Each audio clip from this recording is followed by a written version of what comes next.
Howdy, howdy, howdy. I just got out of the movie theater seeing Triangle of Sadness. It is the funniest thing I think that has been put in the theaters this year. Welcome back to MCubed. I am your host, Harris. This time we have a ticket or skip it over Triangle of Sadness. A ticket or skip it is where we ask 4 questions before we decide whether you should get a ticket, you should skip it, or you should get a ticket with a bit of trepidation. Now, let's go further. Our first question is, was the film itself fulfilling? Yeah.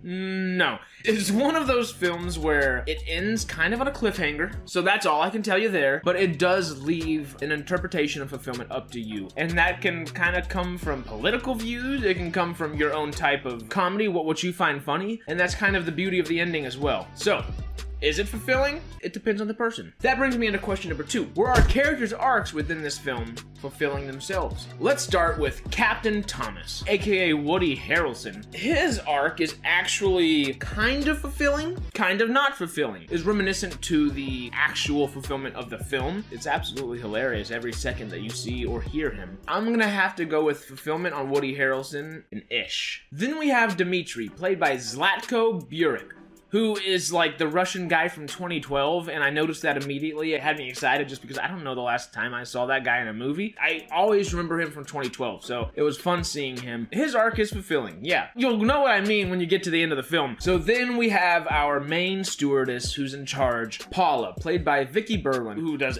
excellent in this role. She definitely has the most lines for this entire film. She's a mainstay the second she gets on the screen. I would say her arc is very fulfilling. She is the perfect second in command, and that's kind of what she's comfortable being. You get to see that kind of follow her throughout the events of the film, so yeah, I would say her arc is fulfilling. And now we have Abigail, played by Dolly De Leon. Now, I would say her arc is very fulfilling, and it is tied for the most fulfilling arc. She has a very prominent role, of course, and she makes every second of screen time count. The performance is wonderful. It's just hilarious on every single degree of the term. She shines in this movie, and I would love to see her really get a couple good, heavy comedy roles from this. Next up, we have Yaya, played by Charles B. Dean, and she's excellent in this as well. Her performance is wonderful. She's one of the top 3 billed people on this film. Yaya and Abigail kind of work off each other towards the end of the film, and that's some of the most fulfilling parts of the film itself. I would say that her arc is very fulfilling because the ambiguity of everything. So, last but not least, we have Harris Dickinson's Carl. And you know, if Harris Dickinson's in a movie, my name's Harris. I gotta go support all the Harrises because, you know, there's not very many of us. His arc is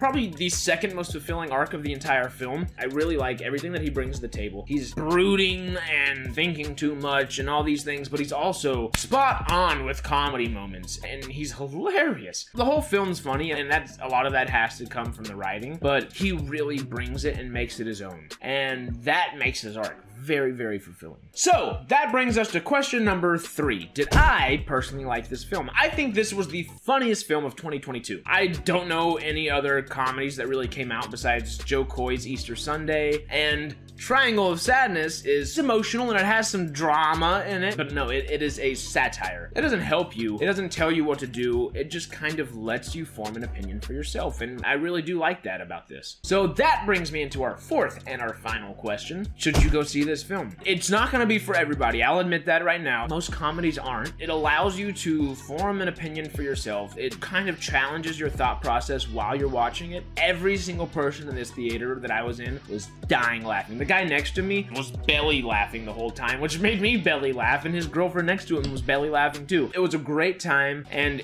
it made a whole theater full of strangers happy to be in the theater together, and that's what you want from a movie. You should get a ticket, skip it, or ticket with some trepidation. Although I did personally really enjoy this film, and I do believe it is the best comedy of 2022, released on a wide scale on the silver screen, I'm gonna have to go ticket with trepidation, just because I know that this film will not be for everybody, and it's kind of a small release, so I don't think it's gonna hit everyone's theaters. But when this is on streaming down the road, whenever you are watching this, check it out, form an opinion on it, because there's something to be said on both sides of the aisle. I really can't say much without giving away things for this film. All I can say is that you will, I believe, thoroughly enjoy it no matter what your beliefs are, and just go in there wanting to have a good time, because that shit is funny. If you liked this video, if you liked the movie itself, please tell me in the comments. If you didn't like the movie, please on the way out, hit that like, hit the subscribe, hit that notification bell. Every little bit of help really supports our channel, and we appreciate that. We really do. See ya.